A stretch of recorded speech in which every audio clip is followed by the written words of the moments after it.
This week we are in straight storytelling mode, a mystery, but it involves state government and what it did, or perhaps just as important, what it hasn't done since. In the late 1800s, specifically 1875 to 1879, not long after the Civil War, the General Assembly funded a rail project in the mountains, or perhaps better said, through the mountains.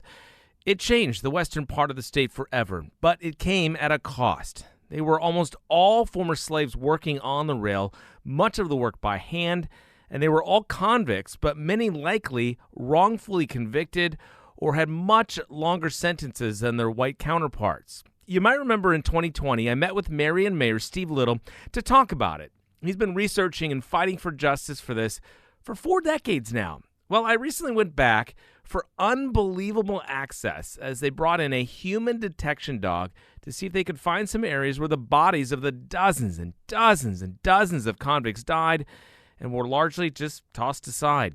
I'm telling you, it was an incredible weekend full of optimism, anxiety, and determination to solve this 150-year-old mystery. Did they? Let's find out.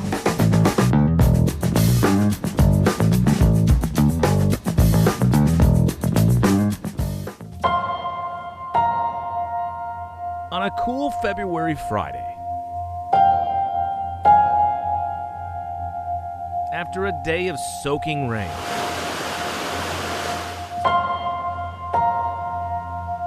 a fog lingers in Old Fort. A fittingly eerie feeling fills the air with mountaintops and rail tracks surrounding us. Had found some places that could be possibly, graves or anything, because depressions, indentions in the ground were sunk over the number of years. That's Joe Denny. He grew up around these parts, hiking trails and along the rails that sneak around the mountain. Over the years, he's always loved the railroad and heard the stories of what happened here. And as you just heard, he's seeing things that are raising eyebrows. We're going to do it in the rain, I don't care, because, they worked in the rain and the cold, so we shouldn't pick the perfect day to come either. So what we find today is we'll take from that and go to the next place and keep doing it till we just find something and keep at it. A group of researchers has gathered at Andrews Geyser. It's a man-made fountain honoring a railroad icon in these parts, playing a big part in the railway built between Old Fort and Asheville. The massive geyser isn't running this morning, but the researchers are bubbling with anticipation. It's a host of academics, scientists, a few journalists like me, and Paul Martin. He's here with a chocolate lab named Abby. When it comes to the dog working, main thing I ask is you kind of stay behind me, okay, or right there with me. The team and Abby's nose gather around for last-minute instructions from Martin. She will be wearing a GPS tracking collar so that I've got a record of the area that she has physically covered. One thing that I would ask is not a lot of talking, not a lot of movement, so pretend you're at the Masters, the 18th hole, okay? Abby's sniffing for clues of a story Marion Mayor Steve Little has researched for more than 4 decades. I could bore you all day long talking about the history of this railroad and how it got done and the incredibly heart-wrenching tales of the convicts who did the work under conditions when they were completely expendable. I've maintained that what they were doing was worse than slavery.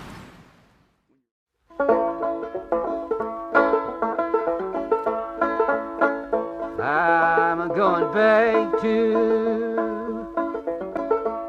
that Swananoa Tunnel. That's my home, baby. In 1875, the legislature funded a 4-year railroad project to open up Asheville and western North Carolina to the rest of the state. The natural landscape of the mountains made it tough to not only visit but transport goods and services and expand the economy to the rest of the state. We got to get this railroad done so we can connect the people in this eco niche of the mountains with the people in the eco niche of the coastal plain and the Piedmont. The ability to take your crops to a different market location. The state prison system leased convicts to do the back-breaking work. 9 miles of track and 7 tunnels. The jagged edges are a reminder of the work to this very day. The prison department did not keep the names of these people. Most of them faced lengthy sentences for simple crimes. Due to one factor, they were black. About 3,000 convicts, yeah.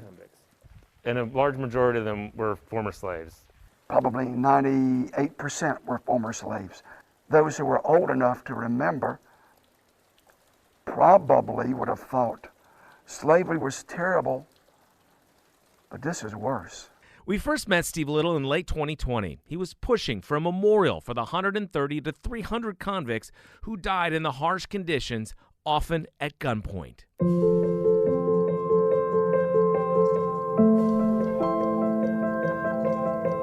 We are walking right now along Mill Creek Road, which of course was not here as an identifiable road in 1879 when the sketch was made that I used to calculate where we're going this morning. The search with the human remains detection dog this day starts where many of the convicts slept at night. It was called a stockade. Steve believes the dead were simply tossed aside or buried along the 9 miles. The state has no records of the dead. I mean, I've known you a year and a half of doing this. Yes. Well, what are you thinking and feeling right now? I feel like I'm just walking on stilts. It's just so exciting. To think, I mean, I'm tingly to be taking this step of going. It almost makes me want to cry. I mean, it's really powerful to go to where the bunkhouse was located within the stockade. The stockade would be the walls that looked like the stereotypical old-fashioned fort of the tree trunks that were put into the ground, and the bunkhouse was inside the stockades. And to be going there where the convicts stayed, I wouldn't call it living there, but they stayed there while they did the work, tried to survive. You can just feel the tension as we approach the site, now filled with home sites, several who gave permission for this search. Steve has meticulously tracked down the site, asked homeowners for permission, and dreamed of finding answers for decades. But this is the area. And my belief is that it's going to be the yard area. I don't think it would be closer to the tracks. I mean, the tracks are just right there. You can see them. Are you scared that the dog won't detect anything? Oh, yes. Because you see, my determination is based upon a hand sketch from 1879.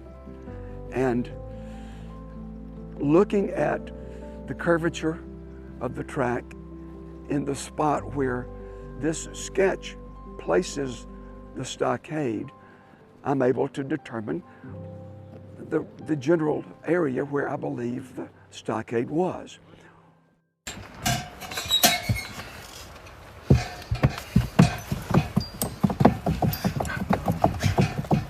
That's the tale of Abby whacking against the side of her kennel in the back of an oversized SUV.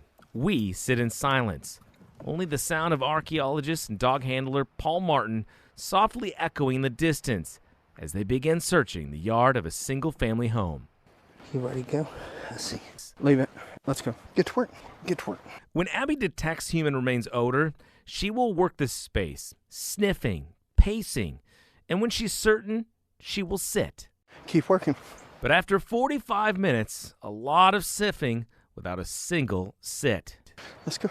Get to work. This way, Abby. The anxiety ramps up a notch. If you haven't done your research and you spent your life on this, this would still be an unknown story to most of North Carolina, right? I never thought about it like that. Mayor Little's passion for this project started with a college paper.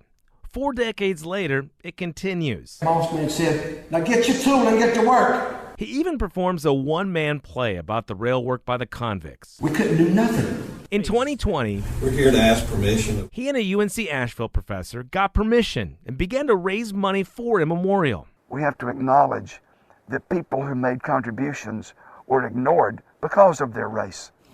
And that's what we're trying to correct. In the fall of 2021, after more than a year, the memorial was unveiled. And it's very appropriate the train comes through at this point in time.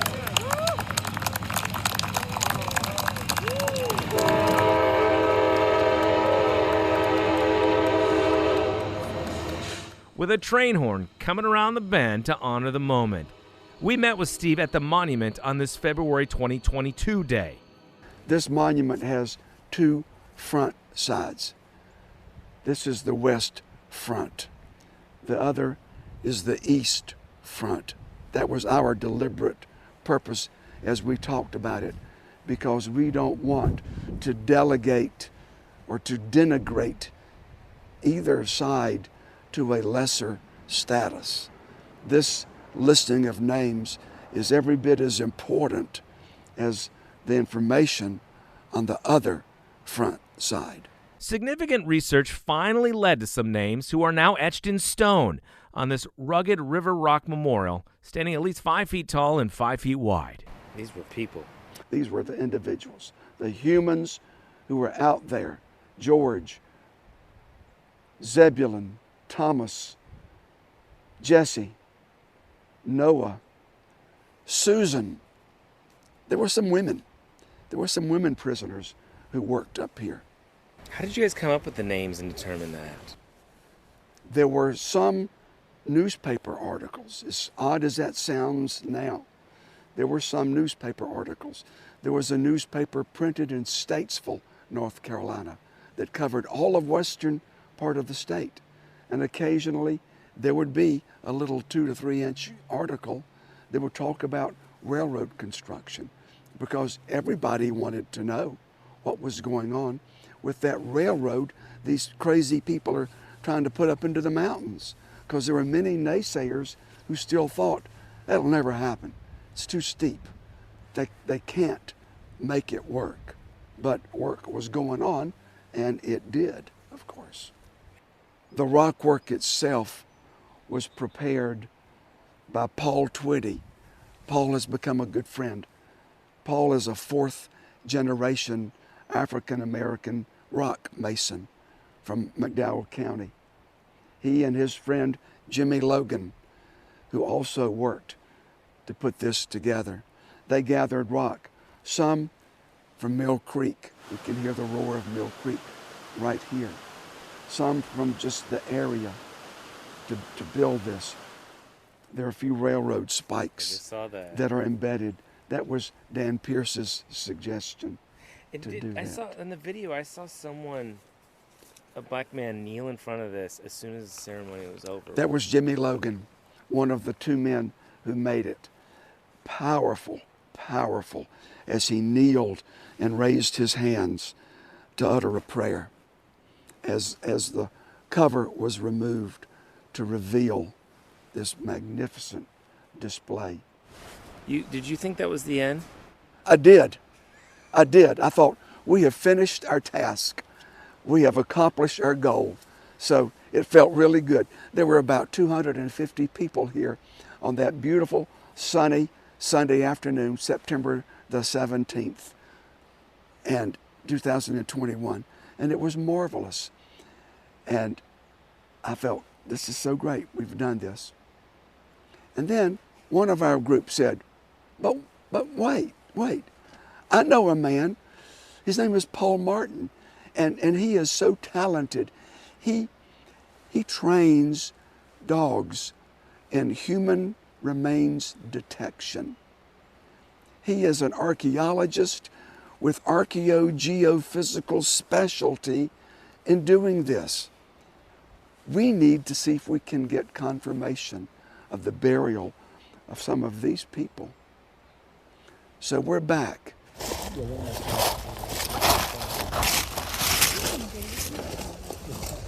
As the search for the remains continues, we follow a driveway up a hill, closer to nearby railroad tracks, closer to where the former slaves likely stayed and suffered. Steve Little's anxiety amps up even more. What's the anticipation like watching this? High anticipation? Oh, very high. Very high. I keep thinking, I think I see him starting to sit. But no.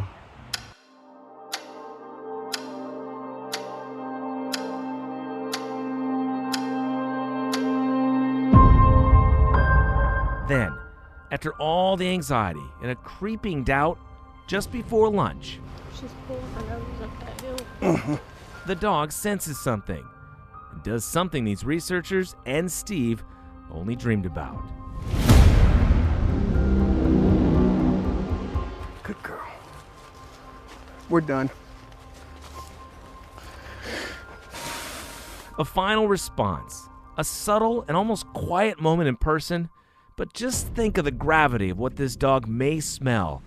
150 years of history. Got over to this side of the house. I noticed a change of intensity from her in the way she was working there at the bottom. Especially once we got into the trees. You saw her go back and forth between the driveway and the two different rows of trees. A lot more nose work, a lot more attention to detail with her. And we pushed up, and in this little area where all of that equipment is, she kind of got hung up. Actually, I thought she was going to give me a final response in there, but she hesitated and moved on. And then once we clarified that we had access to this, we pushed up here. The intensity still focused more to that side. It pulled to that side. And I think that was very obvious for people to be able to see. So that's why we kicked back down.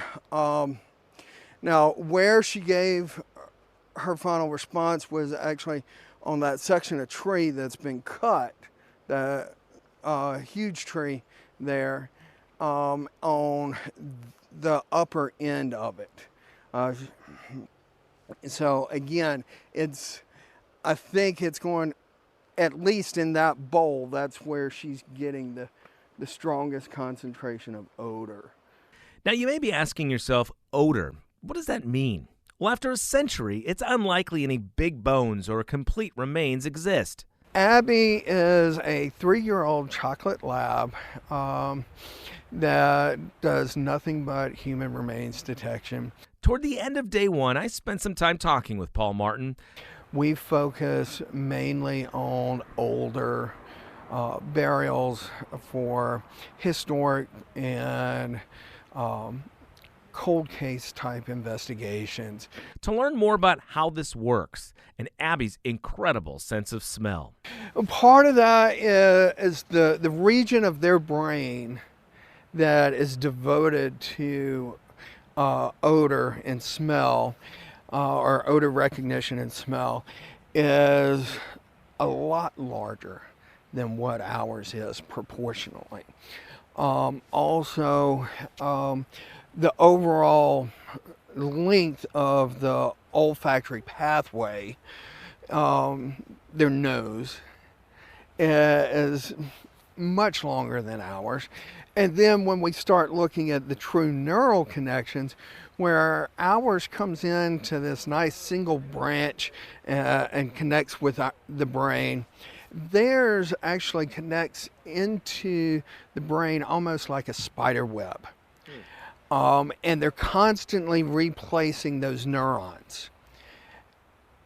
But when they replace that neuron, it doesn't have the memory loss that a lot of neurons, when they get replaced, do.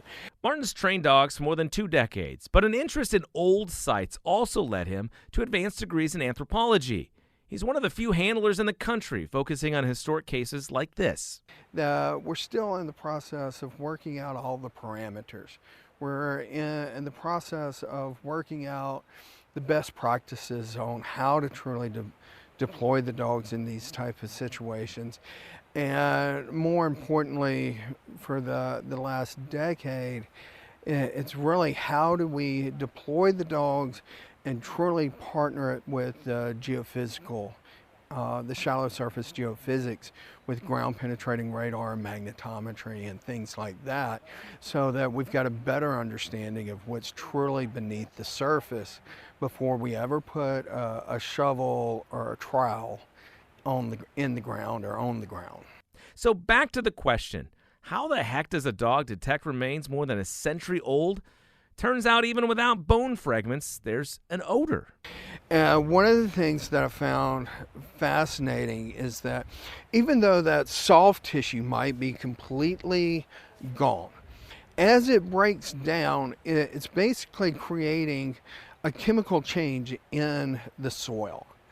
And we can isolate those compounds out of the soil, years, decades, centuries later.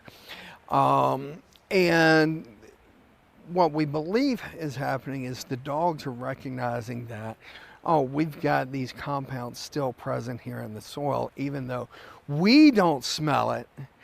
As an archaeologist, we could actually scrape that soil back and a lot of times actually see a stain, a change in the color of this soil where this set of remains has decomposed down versus where the remains weren't. Based on his experience, Paul is certain remains are in the area where Abby sat, and based on the history of what happened there, it is very possible it's related to the rail project deaths. Very possibly, yes. Because there should be no other reason why there would be remains out here. Because there's, to my knowledge, no active missing person cases, no historic missing person cases, other than the laborers that died while constructing the railroad. As you might imagine, Mayor Little is practically beside himself. Anxiety and anxiousness now filled with joy and affirmation. You're sending me down there. You'd be really disappointed today if that dog didn't sit. It just sat. And I just can't tell you how excited that makes me. The words just aren't adequate. English language doesn't allow me to express the thrill, complete thrill of that happening. To know that everything that I've done and read and researched for 40 years is coming together and it's being shown to be accurate. And this was just day one.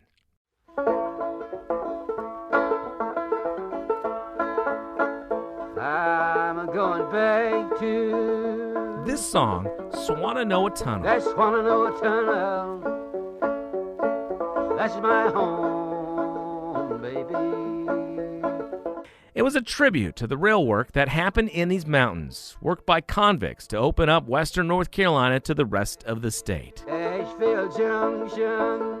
That Swannanoa Tunnel sits right alongside I-40, 1,800 feet long. Baby, all caved in. Good morning. Good morning, Steve. How do you do? Hello, Daniel. You doing okay? Good. How you doing? Doing good. Pretty exciting day. Saturday's search brings us to this spot with bright skies and a bright mood after success on day one. But the story of why we are here will raise the hair on your arm. So what's the significance of bringing the dog here and searching here? About, I guess 25 years ago, I first heard and read a few things about, there was a cave-in, not a major cave-in, but a pretty big one, on March 11, 1879, the very day that the two crews that had started at opposite ends of the Swannanoa Mountain met. There are no records, but oral history passed through generation after generation, eventually found its way to Steve Little. The story goes that the 19 convicts had hopped a ride. They just hopped into empty cars, and the locomotive was backing into the tunnel when there was this big rumble, and the rocks came crushing down and crushed 19 convicts and one guard. We are standing just feet from I-40, just feet from on top of the Swannanoa Tunnel, which rests below the soil, and just feet from where those former slaves might have been buried, likely tossed aside. Isn't it wild to think about the thousands of cars that pass 100 yards that way every single day, and they don't realize what could be happening right off the side of the highway? Right. They have no idea the history, the tragedy that happened right here. Unlike the day before, Abby spends her time in thick brush, where Steve thinks the remains might rest. It was hard to see in the thick brush, but just 5 minutes into the search, Abby's pace was quickly focused. And moments later, she sits. She would sit at least one more time, again indicating the scent of human decomposition, in the exact spot where Steve believes the bodies may have been buried. Now, I know many of you are probably asking yourself, will they dig or try to recover any of these potential remains? I asked Steve and Paul that back on day one. Is the goal eventually to recover these remains? No, never. No. To never recover Never. them. That is not our objective. Would that be someone's objective? I don't know though? what we would do with them if we could. I mean, would the state? Because these were. I mean, it was They legislatively were in the funded. state's care. Yeah. The state should be concerned. For one, they could be spread over the entire 9 miles of track and tunnels. Second, it's unclear what remains after this amount of time would even look like or be identified. If they're never going to remove these remains and bury them else or go somewhere, why is this so important to you? Oh, just to know, to be able to have reverence for the spot. The earth is holding these remains of these people who were so lowly regarded that their names were never even recorded. So we have to do this. At the end of the day, every person is somebody's son, somebody's daughter, somebody's brother, somebody's uncle, somebody's, mother. And if we forget that, then we've lost a part of our humanity.